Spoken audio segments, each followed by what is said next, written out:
আশা করি সকলে ভালোই আছেন। কে গিয়ে বরবাদ নাকি অন্তরাত্মা? তো আমার কাছে তো বরবাদই আগিয়ে থাকবে, কারণ অন্তরাত্মা তো 2019 সালের মুভি, যেটা একদম লো বাজেট। গল্প আছে ঠিকই, কিন্তু কালার গার্ডের ম্যাট ম্যাট কিছু ভালো লাগে না।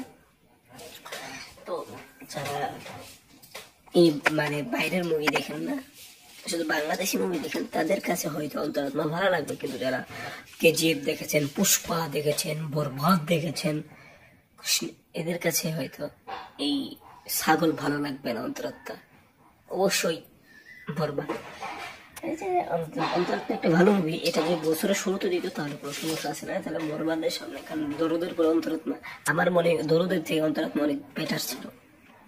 এই অন্তরাত্মা বছর শুরুতে অথবা এই যে এই ভ্যালেন্টাইন্স ডেতে দিলে ভালো হতো, কিন্তু বরবাদের সাথে দিয়ে অন্তরাত্মাকে এই মামুন্যের বাচ্চা একবারে ধ্বংস করে দিয়েছে। আর বলার কিছু নাই, আপনার অন্তরাত্মা দেখেন, একটু হিট করে দেন, ঠিক আছে? ধন্যবাদ।